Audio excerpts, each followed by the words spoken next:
In this video, I want to touch on a couple of tips to help you with getting organized. The more organized you are now, the more time you're going to save in looking for those misplaced files. That can quickly add up and save time, and time is money. If you already have a system in place, then these tips may give you an idea or two, or at worst, let you know that your current system is the best one for you, and hey, there's no need to fix what ain't broke, right? As you grow your business, you may have to make certain adjustments in your organizational habits, but at least ways you'll have something to adjust. The idea here is to just do it. Begin getting organized now, and as needed, make your changes. For example, I have a certain folder structure to keep all of my website and domain details organized. Let's go ahead and take a look at what I've got set up here. One of the folders on my hard drive is called My Sites, and inside of that folder, I've got a list of every single domain that I have in their own individual folders. For example, domain X would be site-X.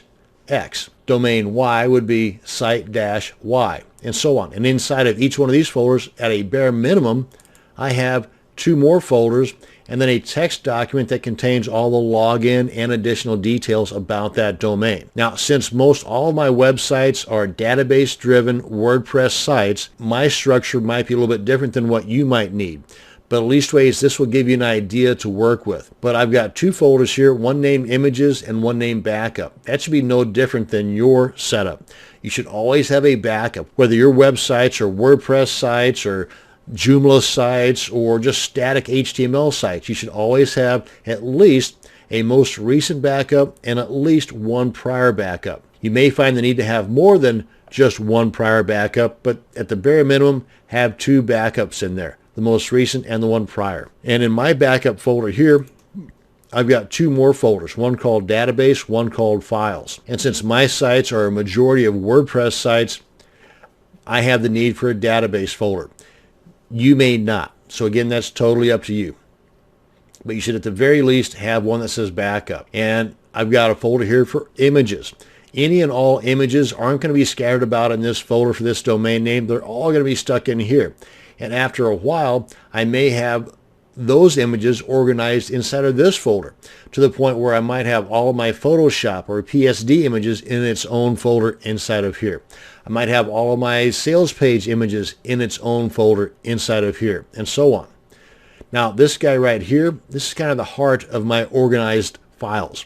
Open this guy up, and remember, most all of my websites are WordPress sites. And of the web hosting companies that I use now, a majority of them have cPanel as the control panel. And that's why I've got this guy right here. If your control panel is something other than cPanel, then just replace this with yours. Maybe it's Plesk or something else. But for the most part, your control panel login details and your FTP login details will be the same, with the minor exception that sometimes the prefix to your FTP might be FTP dot your domain name. Or for a secure login, it might be SFTP dot your domain name. But you're always going to have a username and a password.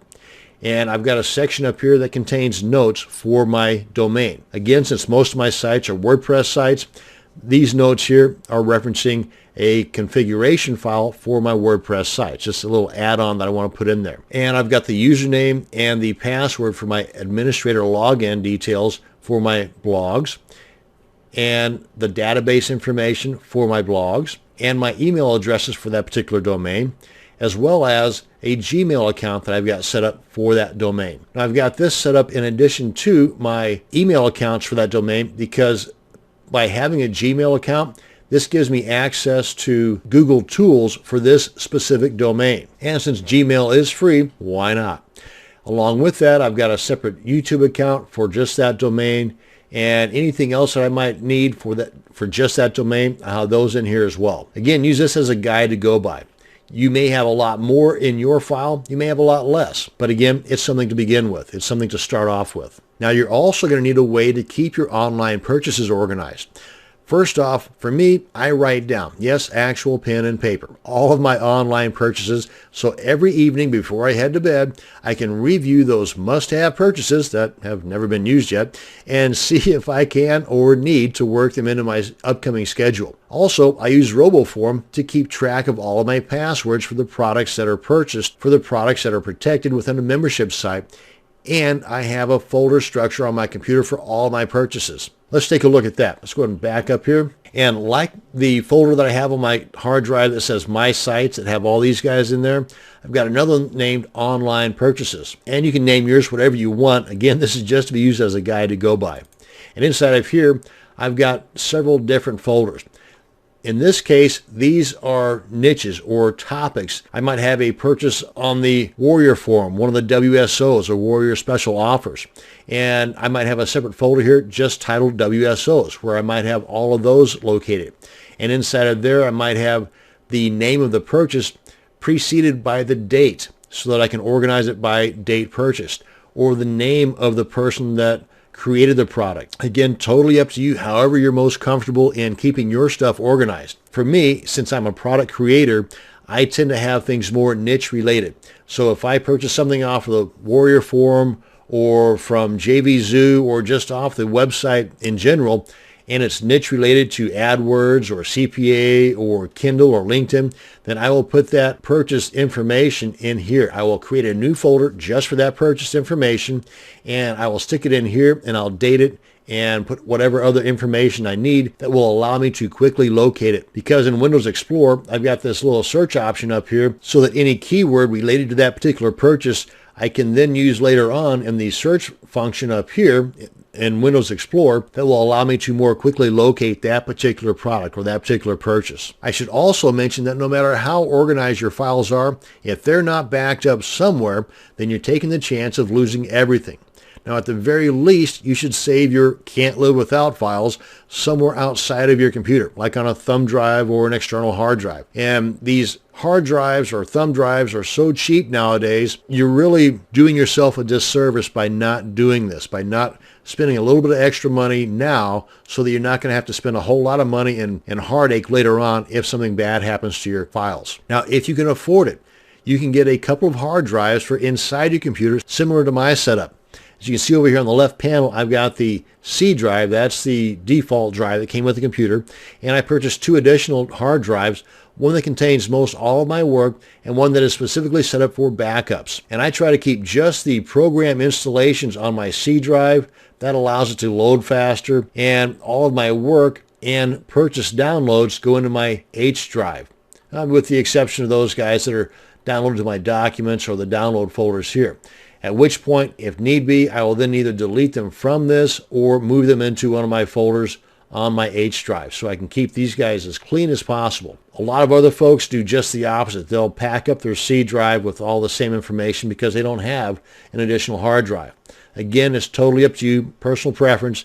My main point here is to have a backup set up somewhere. Now, in closing, I want to mention that my folder structure examples and the use of Notepad works great for me. You may be fluent in using spreadsheet or mind mapping type programs, in which case you could put all the details of your domain and website files on a spreadsheet or on a mind map, and they would work 10 times better for you than in my examples. However you do it, just do it. Well, this should give you a good starting point for your own organizing structure. Remember, this is not meant to be a perfect solution, but something that can be adjusted as your business and ideas grow and change. Thank you very much for watching, and you have a great day. What is FTP? Well, FTP is short for File Transfer Protocol. And as we can see here, there's a whole lot of information here about File Transfer Protocol. Now, if you're familiar with working on the internet at all, you're more than likely familiar with a different protocol, and that's the HTTP. But we're talking about File Transfer Protocol in this case. And just kind of scrolling through this, there's a lot of information in here, and I got to tell you, 99% of it, most of us will never ever need to know. Look at it like this. FTP is like a bridge between your computer and your website on the internet. Now, on one side of that bridge is the server where your website is. The other end of that bridge is your computer, or what's also called the client side of that bridge. Now, there are lots of programs or software that can be used to transfer the files across that bridge. Now, some of those programs or software are free and some are not. But you really need not look any further than your own internet browser, like Chrome, Safari, Internet Explorer, or Firefox, to kind of test out this FTP software. Sticking with this bridge analogy, the browser method is just a one-way bridge. In other words, in most cases, you can connect to the server, but can only download from the server to your computer. You cannot upload from your computer to the server. Let me show you what I'm talking about. I'm in the Chrome browser right now, and let me toss in a website here that, by the way, I do not own, because for you to really have true access, that two-way traffic that I'm talking about, where you can upload and download to the server, you have to own or have permissions to that server. And I'm going to be demonstrating this using, in the first case, the Adobe website. You know, the fine folks that bring us Photoshop and Adobe Acrobat and all that stuff. Just type in ftp://adobe.com, or as in this case, I also put that ftp.adobe.com. Sometimes you need the FTP in there, sometimes you don't.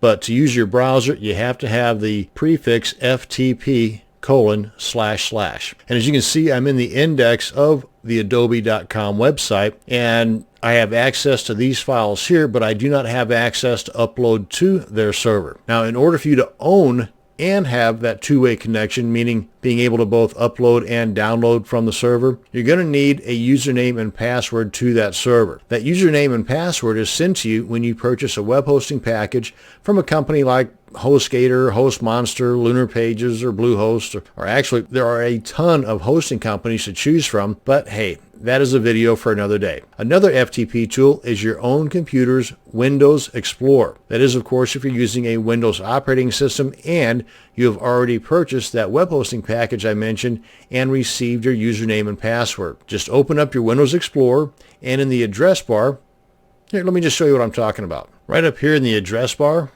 you just want to type in ftp://. So far that's the same as it was when we used the browser tool, but now you want to type in the username that you have received after purchasing your web hosting package, the @ and then the domain.com, kind of like this. And again, this is the username that you received from your web hosting package, and then the domain name. And then you simply hit the enter key or that arrow, and it will then open up a box asking for your username and password, again, that was sent to you from the web hosting company. Then you have that two-way access where you can both download from your server and upload to your server just by simply dragging a file from your computer into this area here. It will automatically be uploaded to your server, or you can drag the file from this area here, which is your server online, and drag it to wherever you want it to be downloaded to on your computer. Now, using your Windows Explorer as an FTP tool has one major downside, and this is the deal breaker for me. It is as slow as cold molasses. And if you aren't familiar with how slow cold molasses is, just take it from me, it's super duper slow. Now, the more popular FTP tools, or client programs as they're also called, are like Smart FTP or Acute FTP, or the very powerful and free FileZilla. But remember, no matter which FTP tool you decide to use, you're going to need to purchase web hosting, and you're going to need a domain name. Sometimes those domain names come with the web hosting package you purchased. You just got to do a little bit of shopping around. But as I mentioned earlier, that's a video for another day. This is going to bring us to an end to this video on what is FTP. Thanks for watching, and you have a great day. In order for you to have and build on a website, you're going to need at least two things. You're going to need web hosting, and you'll need a domain name. Now, the domain name can be the trickiest of these two because it requires you to do a little research, and even after you do the research to figure out what you want for your domain name, it may no longer be available. Like fingerprints, there are no two domain names exactly alike. So if someone else bought the name you wanted, you're just out of luck.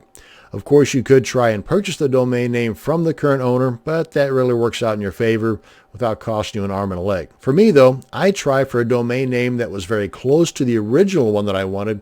For example, if I wanted applerecipe.com and it was already taken, which by the way it is, then I'd try, say, best or thebestapplerecipe.com, or even throw on a suffix, maybe apple recipe winners, or specific type of apple recipe like crab apple recipe. Again, use your imagination there. As a matter of fact, that's what we're going to be doing now, is checking into some tools that will help us with locating the perfect domain for our website. The first tool, and by the way, these are by all means not all the tools available out there. These are just some that I've had some personal experience with. And something else too, even though some of these tools may offer the option of purchasing the domain name right there from their site, hold off on that. I've got some additional tools for you later on in this video for purchasing the domain names. But the first one is psychicwhois.com. Just type in the name that you're wanting, and as you're typing, it will give you some suggestions, as well as when you're done typing, it'll tell you if the one you wanted is already taken or not. For example, Apple Recipe, as you can see here, the red guys, you got it. That means they're already gone. AppleRecipe.com, .net, .org, and .us are already taken. But you've got some additional options here that Psychic Who Is tells you is or is not already available. And by the way, unless you think otherwise, I would suggest sticking with just the .com for your domain names, because that's the most popular right now anyway. And they're looking at adding additional extensions as time rolls on, so there's going to be some pretty funky ones out there, like .money, and there's a lot more that are in the works. So for the time being, though, .com is the most popular, and that's one that I would be looking for. So that's Psychic Who Is, and you'll find that a lot of these tools are pretty much the same. Now, Bust a Name is a little more extensive. You can put in some keywords here, and it will do a lot of the research for you. And without spending a whole lot of time on this site, I'm just going to point you over to their video tutorials, and I would definitely check out Bust a Name, bookmark it, and use it. A cool tool is domainsbot.com. Like with Psychic Who Is, you just type in the name here, and it'll start spitting out some suggestions. But they've got some additional tools over here on the left that'll help you out even further too. Synonyms, prefixes, suffixes, I mean all kinds of cool stuff. And you can see right here what is and what is not available. Domain Typer is another fun one. You can find that at domaintyper.com. It'll also spit out some of those funky extensions I was talking about earlier, like applerecipe.pi. Again, I would stay away from these. I would simply stick with the .coms for the time being. And these big bright red boxes, guess what? That means that particular extension is already taken. But if you want to find out more about it, you've got the ability to check out the site, the who is, meaning who owns it currently, and possibly throw them a line and see if they might consider, working out a deal with you. You can see how popular that current site is. That might give you an idea as to how much money they're going to be wanting for it if it's really popular, and so on. And another one here is Moniker. That's at moniker.com. It too has a whole lot of tools working with it, so add this to your bookmarks as well. Another great tool is noam.com, because one thing you should be looking at is brand recognition for your website. One of the most powerful ways to brand yourself or website is through social media. Plus, once you've established a connection or created an account on the social media sites that will complement your website and services, then you stand a greater chance of tapping into all that free traffic from these sites, as well as the search engine loving backlinks from these social sites to your website. Win, win, win. Noam.com is a site that can help establish a brand continuity with over 600 different social media sites. Once you've signed up for your free account, you can then check if your username is being used on any of the 600 social media sites that Noam.com monitors. This way, you'll have a better idea if one of the domain names you're wanting has already been used in a lot of these social media sites. Now you can make a more informed choice as to which domains to go with or to kick off your list. And then we have plenty of tutorials online here as far as how to go about establishing these connections. So by all means, check out noam.com. Now, as far as the actual purchasing of your domain name, my first suggestion would be Name Silo, mainly because of the price. It's not feature rich, but it is definitely fantastic as far as the price. It's one of the best ones you're going to find out there. There's no hidden fees, and it's $8.99 a year, and that's it. You can even get some discounts on there as well. But if you, for example, were to purchase your domain name from GoDaddy whenever they've got one of their sales going on, and you can get a .com, because again, you really only want to look for .coms. There may be reasons for you to look for other extensions, but I'm suggesting .com.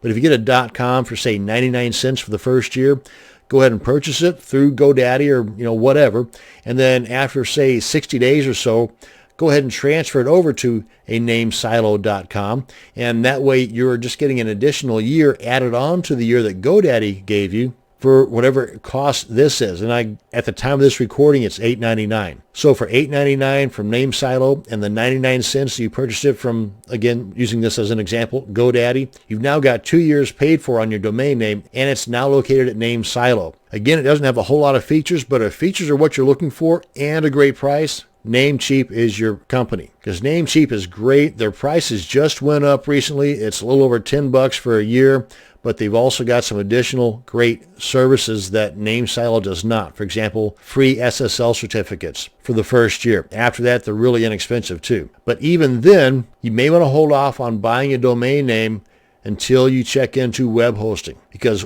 some web hosting companies will offer a free domain name if you purchase a package through them. But web hosting is a video for another day. For the time being, though, this is going to bring us to an end on this video on domain names. Thanks for watching, and you have a great day. In order for you to own and build on a website, you're going to need at least a couple of things. You'll need a domain name. You'll need a tool to get or transfer files from your computer to your website and from your website to your computer. And you're going to need what is called web hosting. Web hosting is what allows individuals and organizations to make their websites accessible to others via the interweb, otherwise known as the World Wide Web. You can see that when you do a Google search here for web hosting, you're going to get over 500 million results popping back at you. So you can see there's no shortage of options to choose from. This video will help you in your search. While it is possible for you, the individual, to have your own hosting service on your own computer at your own home connected to the internet, that's not what I'm going to be talking about in this video, because 99.9% of you will be purchasing web hosting from a company that specializes in hosting websites. You know, kind of like your HostGators or DreamHost, or one of the other bazillion web hosting companies out there. Now, I'm a huge do-it-yourselfer, but hosting sites on my own computer, not so much. Now, before you purchase what you need, you should think a little bit about what you want. What is your end goal here for your website? Now, I know that there will be some changes as your site evolves, but in order for you to get started in the right direction, you should at least have a bit of a plan laid out first. For example, ask yourself these questions, and grab your pen and paper and write them down. What is my budget for getting things started? How long will that budget last without any income? Will I need a bunch of traffic just to break even? Will I sell things? And if so, what can I sell? Digital goods, physical goods, or both?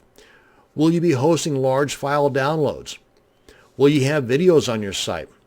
Will I need a secure connection in order to accept credit cards? These are just some of the questions you should write down and refer back to as you do the research for the hosting service you're looking for. Now, I want to first off point out a good resource to go to and a bookmark, and that's our buddies over at Wikipedia. Just do a search there for web hosting service and you'll end up over here. And if we scroll down a tad bit, and under types of hosting, these guys give a great demonstration of each type of possible web hosting you would be interested in, from the free that I would highly recommend not getting into to the shared, which is the most popular and a great way to start things out. Next up would be the reseller web hosting, virtual dedicated server, or the VPS, virtual private server, dedicated hosting, and they give you a bit of a comparison between each of these. And this kind of starts off with the least expensive, that being free, and goes up to the most expensive, which is the co-location. Now, cloud hosting is kind of sort of one of the newer guys, and this is ideal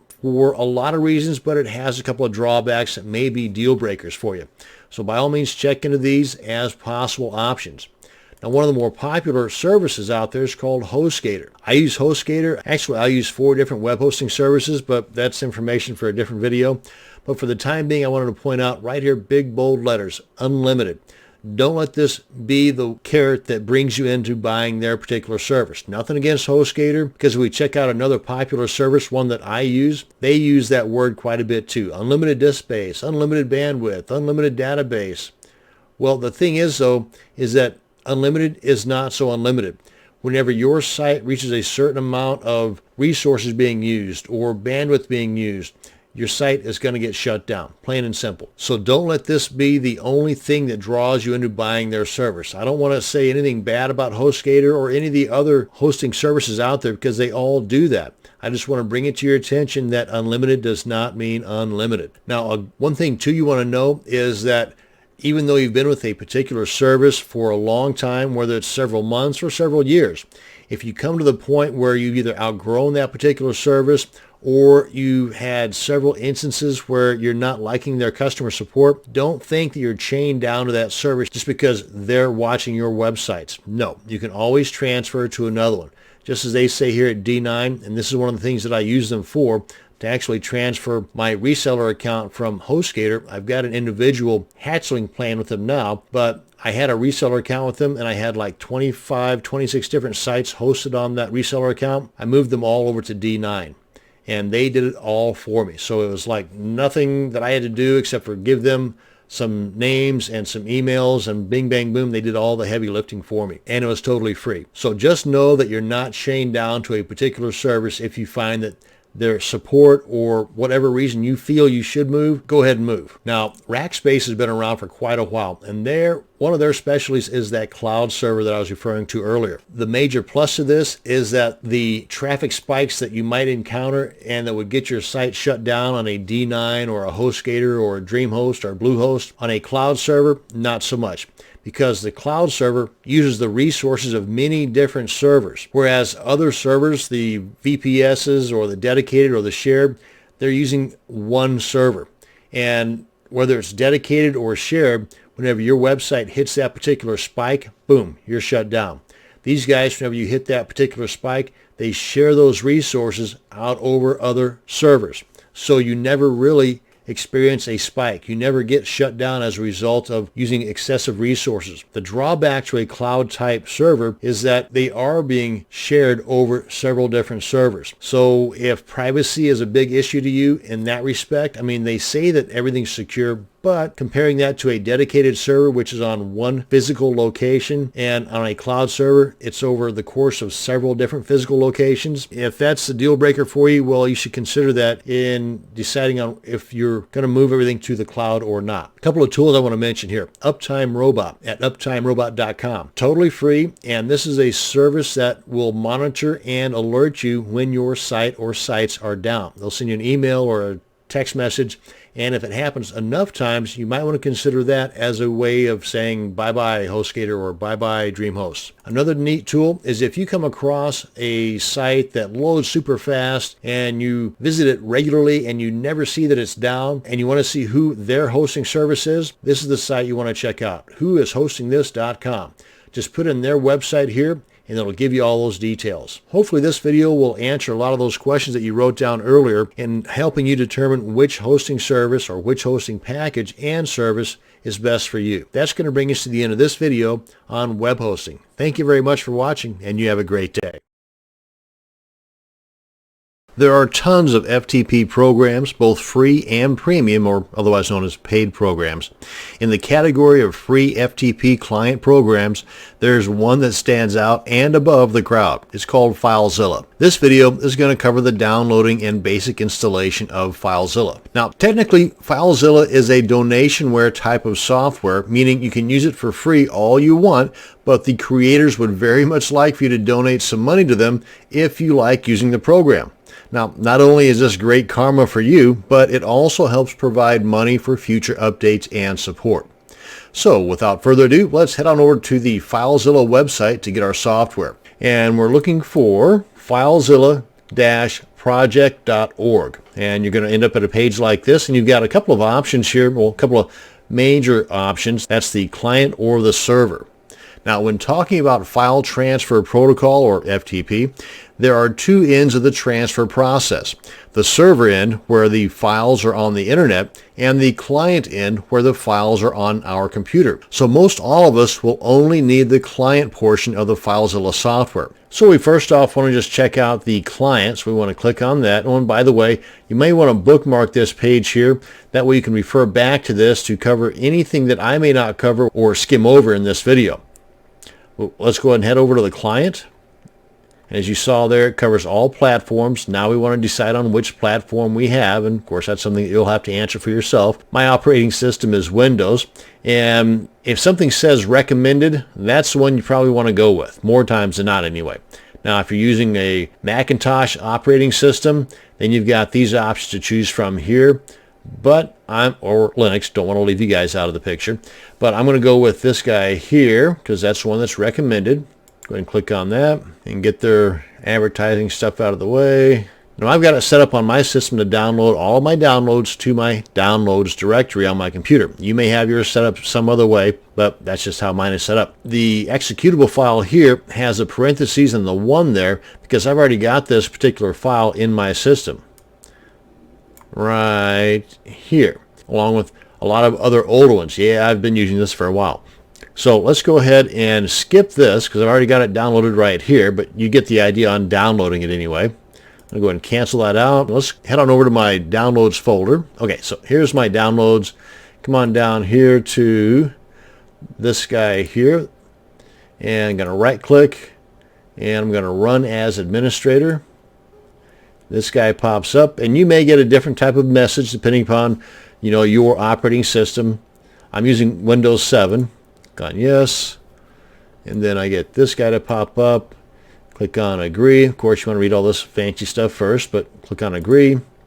And anyone who uses this computer, that's totally up to you, however you want to do this. Click on next. And I just go with the default settings. That's always fine for me. Now let's go ahead and throw a desktop icon on there. And as you can see, as we hover over these, it gives you a little description over here. So if you're not sure about it, just untick it. But this all looks good to me. And click on next. And unless you know what you're doing, I would leave it as far as the default location of the destination folder. Click on next and click on next, and it's installing away. And let's go ahead and start that guy. And here we are.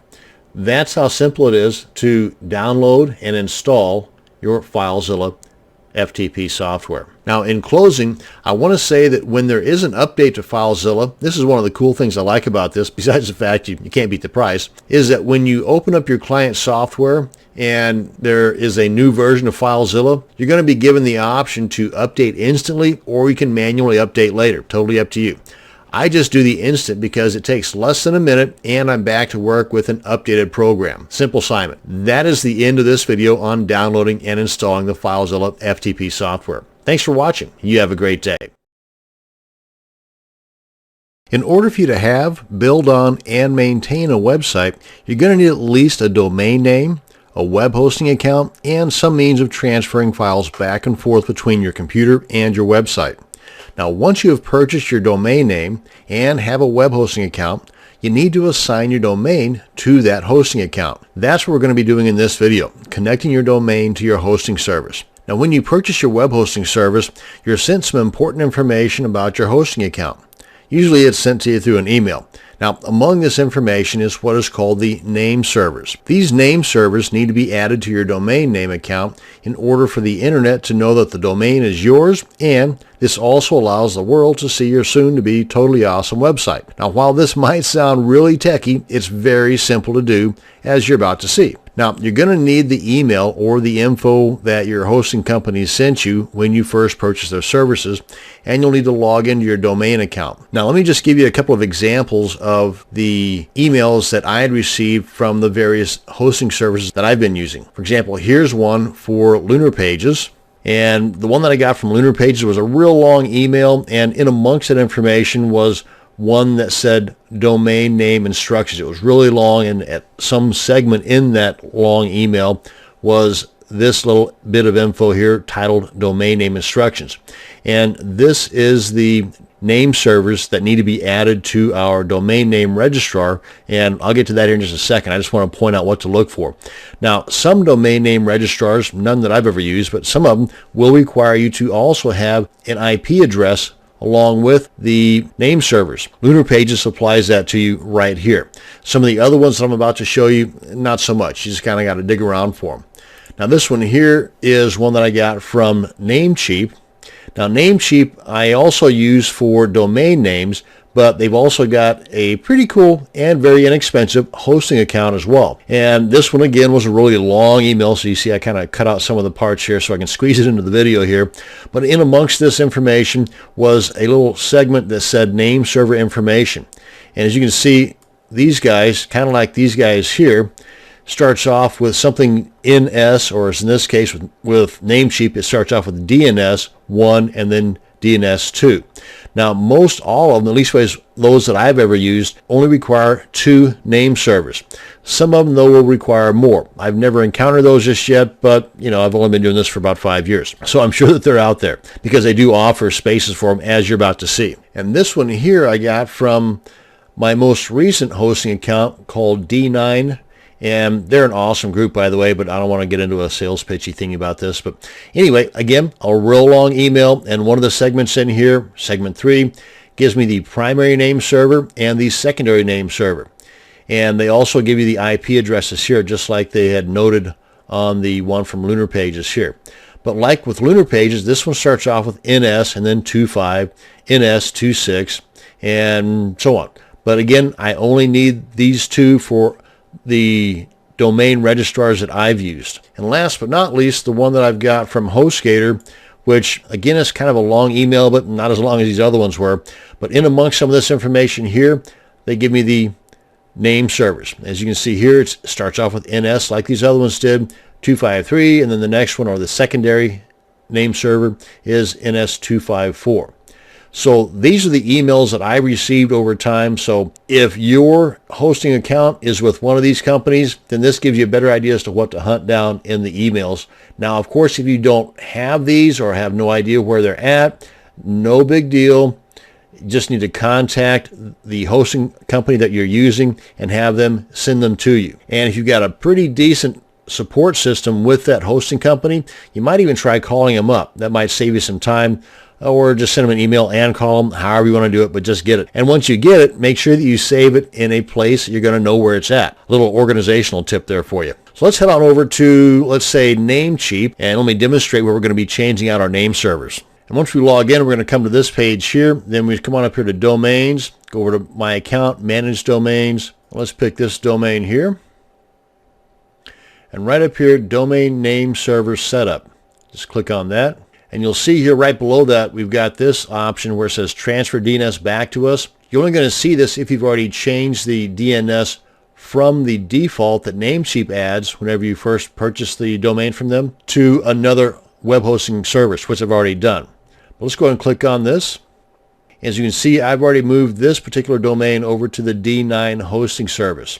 And these are the 2 name servers that were sent to me in that email that I just showed you earlier. So depending upon your hosting account and the information they gave you in that email, you'd want to just enter those here, the primary or the first one or the lower number in that sequence. If they give you one that has different numbers, like if it's NS1 or NS2, NS1 goes here, NS2 goes here. Whereas in this case, 25, then 26. Then click on Save Changes, and you're done. That's simple. Let's check out NameSilo. It's another domain name registrar that I use. Then once I log in at NameSilo, I end up at a page like this. Come on over to Domain Manager, and you can see right here where I've got a list of all the domains.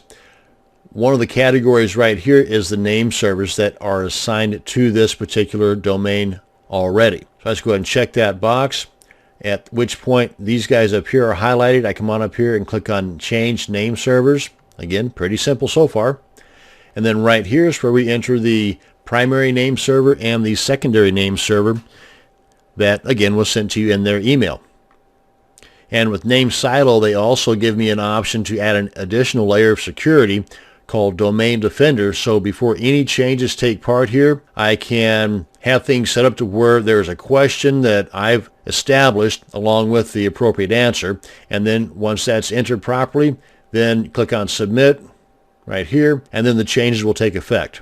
And there you go. See how easy that was? And completely painless. Now it's just a matter of time. Depending upon your web hosting service, the internet might be able to see your domain in a couple of minutes, or as most hosting companies will tell you, between 24 and 72 hours before your domain is able to be seen on the web, as well as you not being able to access the control panel for that domain.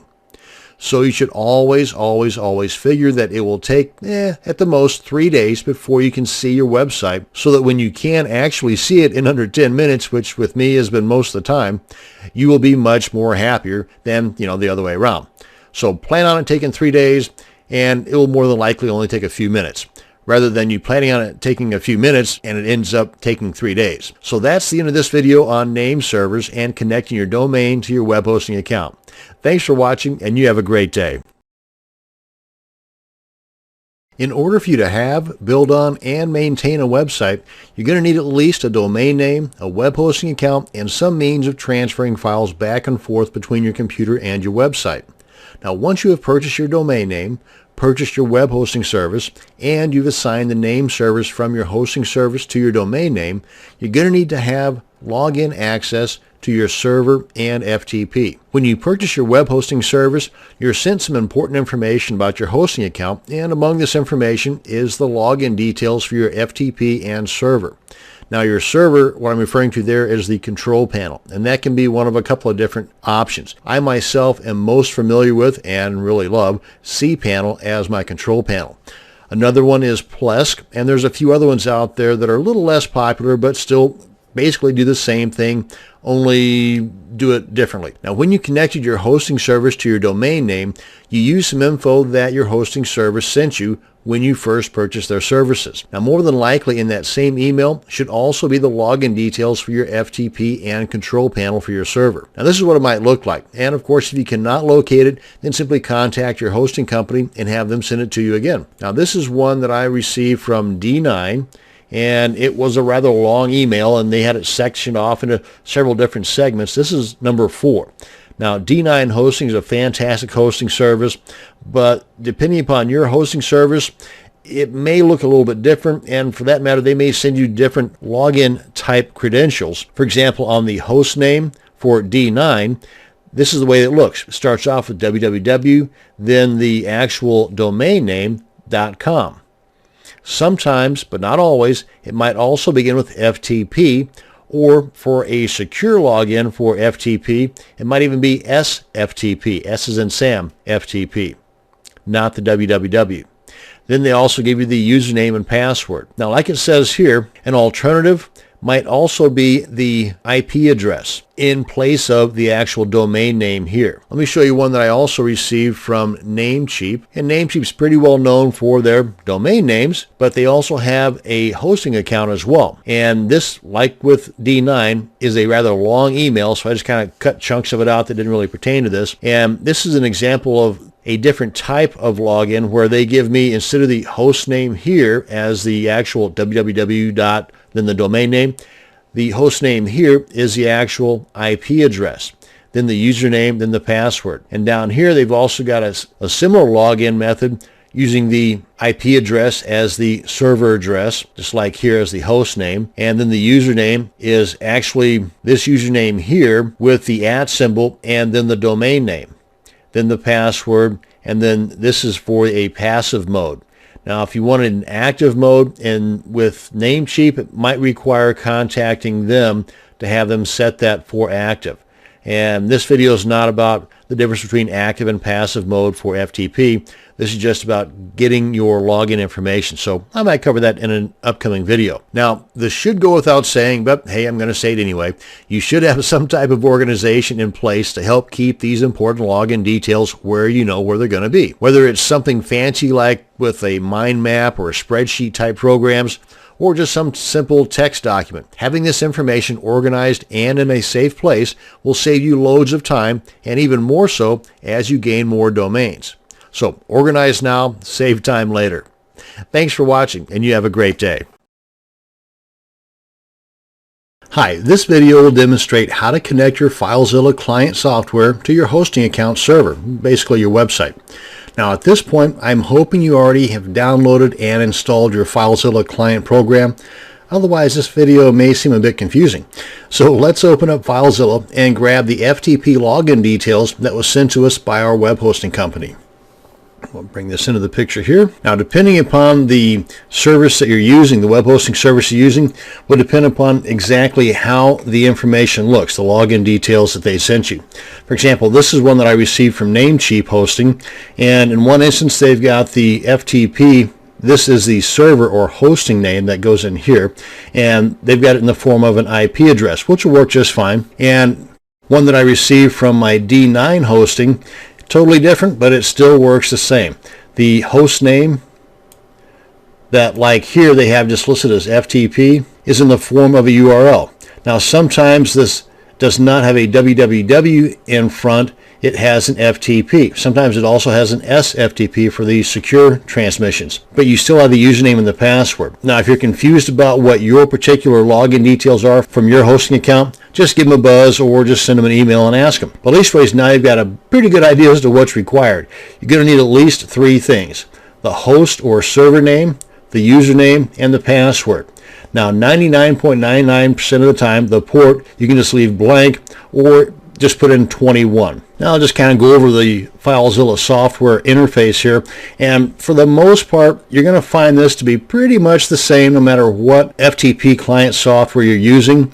For the most part, on the left hand side here you've got your computer or the local side, just like it says here, and on the right hand side you've got the server or the remote side. Now up here at the top you've got the main software toolbar, and there's a whole lot more to this FTP software than just transferring files from your computer to the host. But in this video we're just going to be covering the connection process. Then next, right here, we've got what's called the Quick Connect server bar, and you can either connect through this to your server, or you can go up here from File, go to Site Manager, and set things up here.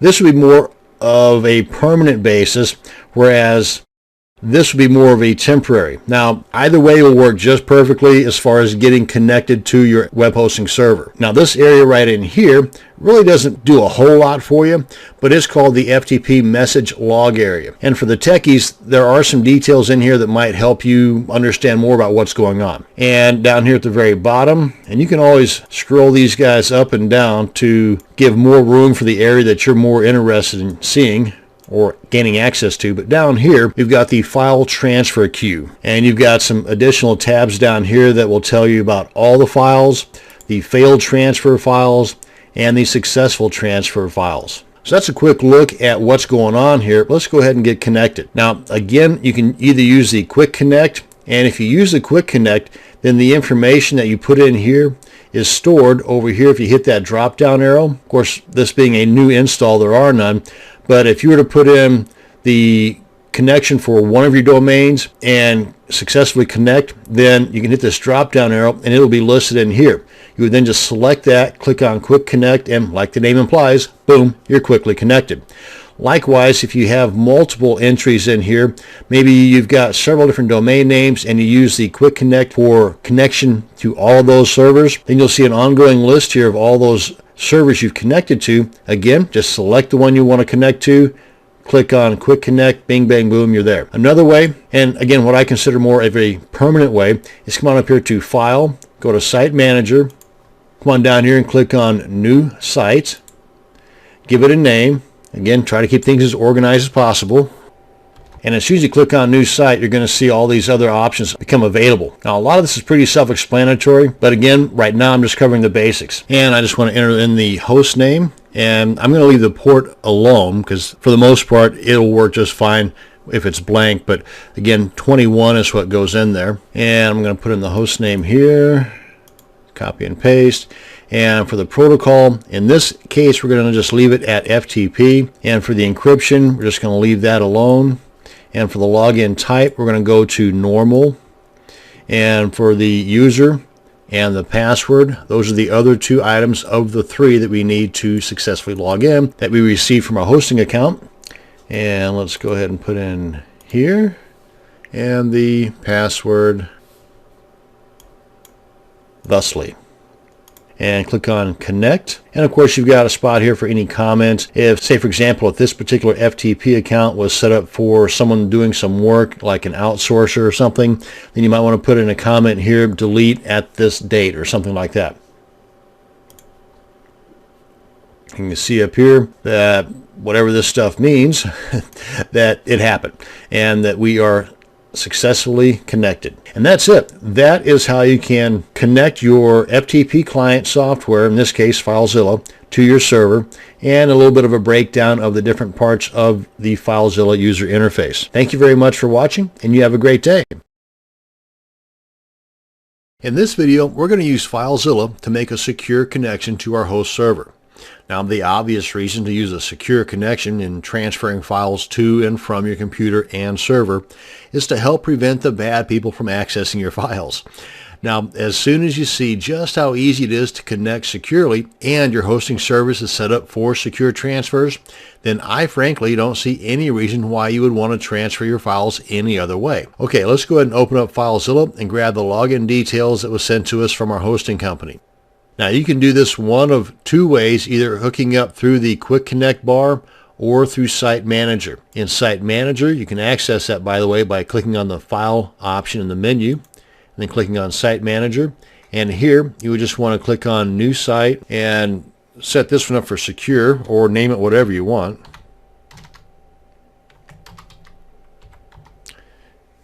And I'm going to name it Secure Demo. Then just click anywhere in this box here to deselect it.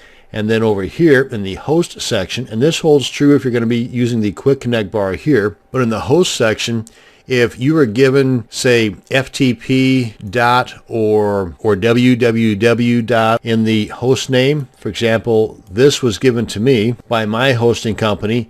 In this case, if we're going to be connecting securely, you want to exclude that prefix because FileZilla will fill it in for you. Now then, at this point, you want to go ahead and put in port 22, whereas before, if you're using the normal protocol, then you can leave that blank or just put in 21. But in this case, we're going to put in 22. And under protocol, you want to select the SFTP, and then the rest of this is just as it would be normally. Select normal for login type, put in the username and password, and then any notes down here that you might want to put in if you want to. And then click on connect. And up here you'll see the progress if you're going to connect or not. And as you can see here, we are now securely connected. So really there's not much difference in the connection process of the secure method versus the non-secure method. So as I said, why would you want to do it unsecured if the process is basically the same? And that's going to bring us to the end of this video on making a secure connection with FileZilla. Thanks for watching, and you have a great day. This video is going to demonstrate just how easy it is to transfer files to your server from your computer and from your server back down to your computer. First, we're going to open up FileZilla and connect to the server. And we can connect to our server either through the Quick Connect bar or through our Site Manager that we can access through the File menu button. Go to Site Manager. And if you've already got some set up in here, just select the one that you want to connect to and then click on Connect.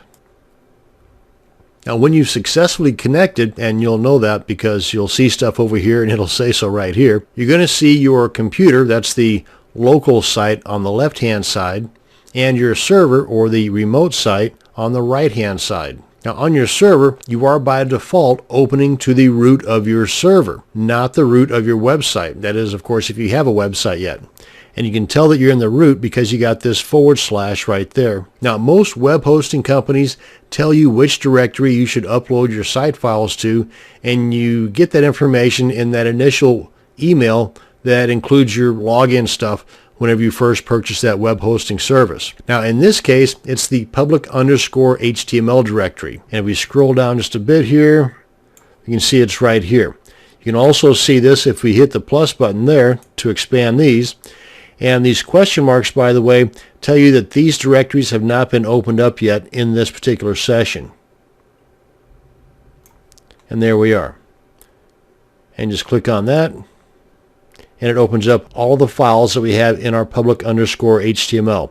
And if you're just starting out, then you probably don't have anything in here except for the file icon up here and a couple of dots off to the right of it. But as you can see, I've already got a few files and folders in here. Now, sometimes it's not the public_HTML directory. Maybe on your web service, it's the HTML doc directory or even the www. But if you're not sure and cannot locate that info on that email that you got originally, then just contact your web hosting service and find out. Now that we've got all that figured out, let's go ahead and start transferring some files. And as far as the process, it's pretty simple. I mean, you got a couple of different ways you can do it. For example, if I want to transfer, and you can see that they are in alphabetical order for the most part.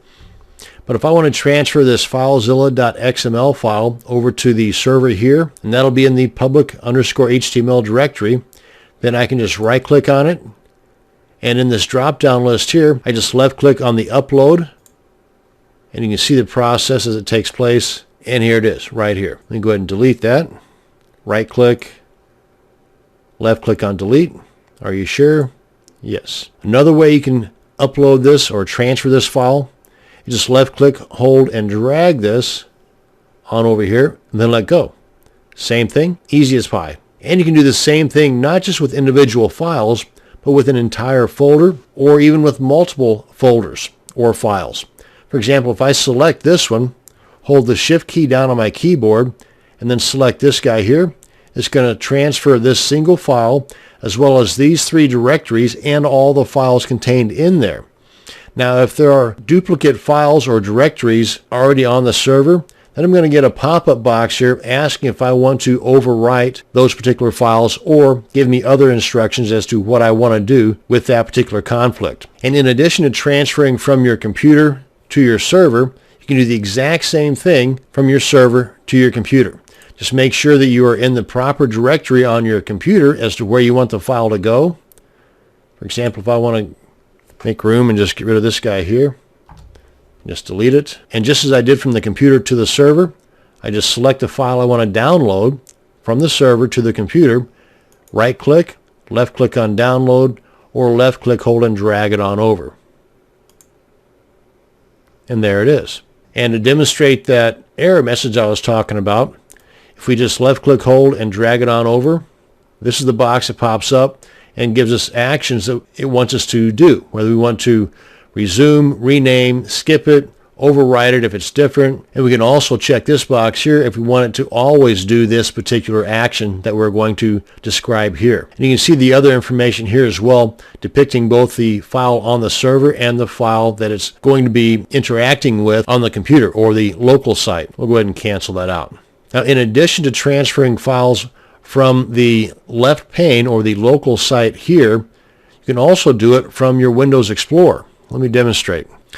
And here is my Windows Explorer. This is the desktop here.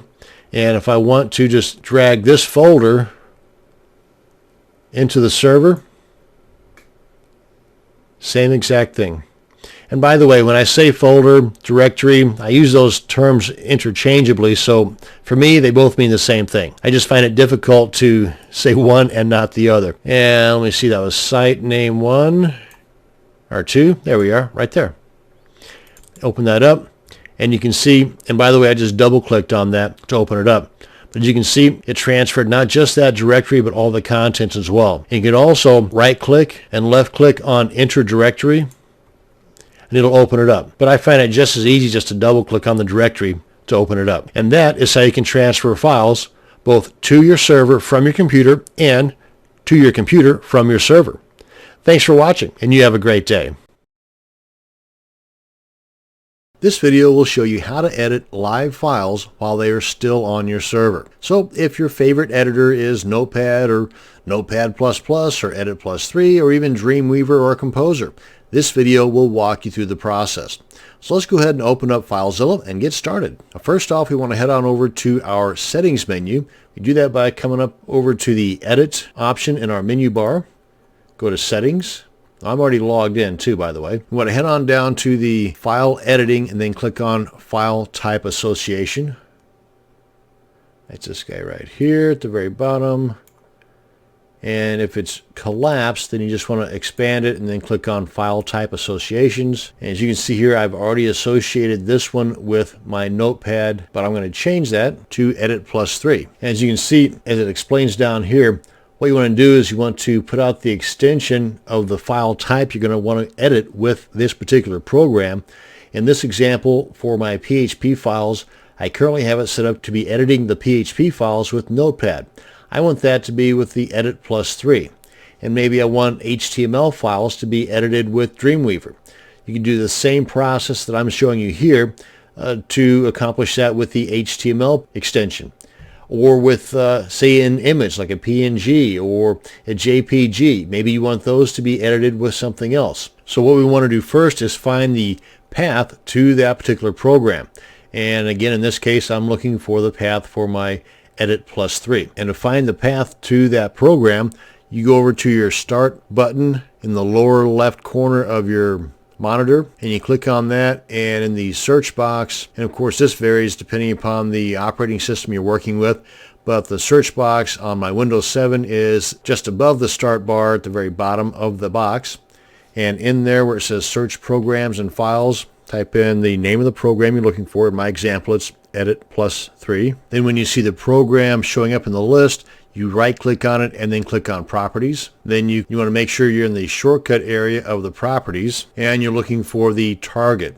So you just want to copy that, and by default it's probably already selected. So using the shortcut keys on your keyboard, hold the control key down on your keyboard and then hit the letter C as in cat or copy. Or you can just make sure that you select it all, then right click and then copy that to your clipboard.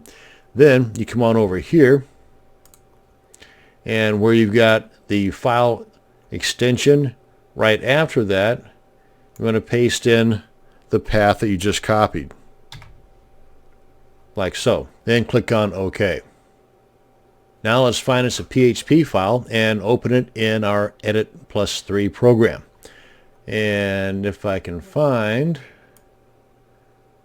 let's see here, public underscore HTML, there should be something in here. Yeah, it's XML. Here's an index.php. It's got something in there. So I'm going to right click, view edit, and there it is, Edit Plus. And you would get the same exact options if you were to use your particular program of choice, be it Notepad, Notepad++, or whatever program that you associated with whatever extension. And that's going to bring us to the end of this video on how to edit live files using FileZilla. In this video, we're going to cover how to resume the file transfer in the event of a stoppage by your computer getting turned off, or the FTP software crashes, or basically anything else that would halt the transfer before it actually completes. So let's go ahead and open up FileZilla and log into our server. And just a quick reminder, on the left we've got our local or the computer, and on the right we've got the remote or the server area. And I'm just going to use a quick connect here to connect to our server. And I want to scroll on down here, find me a decent sized file, go into public HTML, and where we got one here, I think I got one about 10 megabytes in size. Yeah, here we are. And I'm going to put that right here in my working folder on my desktop. And let's go ahead and right click and then left click on download. Hum da hum da hum da hum, everything's going fine and dandy, birds are chirping, great day outside. Then all of a sudden, bam, something happens and my site crashes, or the computer goes off, or FileZilla crashes. Whatever the case, something bad happened. So I need to reopen after I get everything else kind of fixed and whatnot. Go ahead and reopen my FileZilla. And now if it were a small file, no big deal. Just go ahead and start it over again, right? But what if it's a large file, 100, 200 megabytes in size or larger, and it was, say, halfway done? Rather than having to go through the process of downloading it again from the beginning, go ahead and log back in. And one of the key items here is to make sure that you're on the same area in the local as you were prior to the crash. Go ahead and log back in here. And of course you want to be in the same area on the remote, which is kind of goes without saying. Come on down here, find that file again. And you can do this a couple of ways actually. You can just go ahead and right click here and then left click on download, and it's going to recognize that, hey, it's already there. You come on over here and just click on resume, click on OK, and it will pick up where it left off at. Or crash again. Darn my luck. Let's go ahead and go on back and open up FileZilla again. Let's go ahead and log back in. And another way where you can just do it automatically rather than that two-step process where that one screen popped up asking us what do we want to do.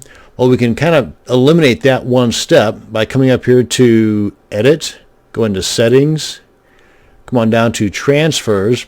And if it's not expanded like this, just hit the plus sign and it'll open up. We want to go to File, Exists, Action. And right up here on Downloads, Ask for Action. That's that box that popped up. And Upload, same thing happens there. For Downloads, come on down here, and basically you're removing that Ask for Action box and in place of it, resume file transfer. And again, you can do the same thing for uploads as well. Click on OK. Now then, let's go ahead and resume by going to the same location we were. I think we're at about 60% done here or so. Open that up, navigate to the location of that file that did not get finished, and right click and download, and it picks it up right where it's left off at. So those are the two different ways in which you can resume a file transfer in the event it kind of crashed midway through. That's going to bring us to the end of this video. Thanks for watching, and you have a great day. This video is going to show you how to export and import your FileZilla settings and the site manager information.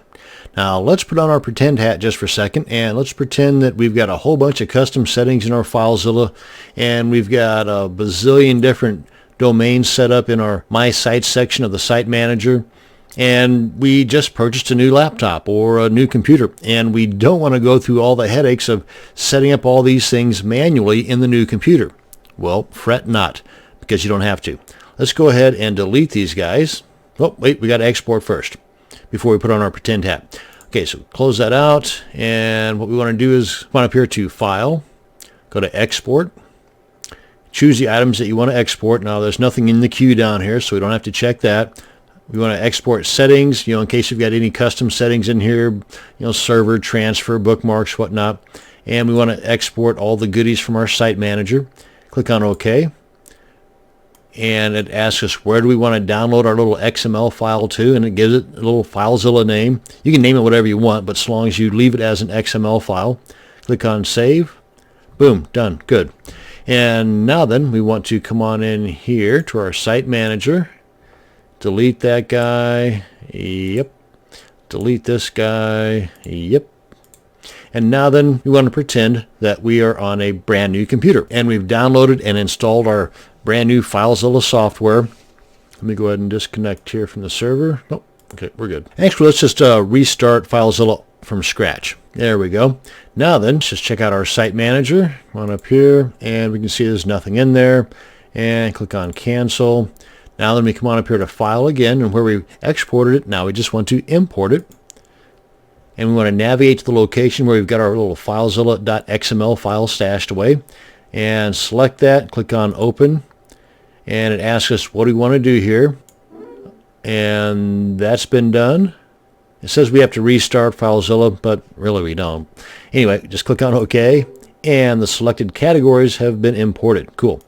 OK, and now then if we just come on up here to File, Site Manager, there they are. And you can see all the settings are the same. Click on Connect, and we're good to go. And that is how you can save a whole lot of time, especially if you've got a whole lot of information in the original location of your FileZilla software. You can now export and then import all of that data into your new FileZilla installation. Thanks for watching. You have a great day. In most web hosting servers, you are able to view and edit what are called the hidden files, kind of like your .htaccess file and other files that begin with a dot.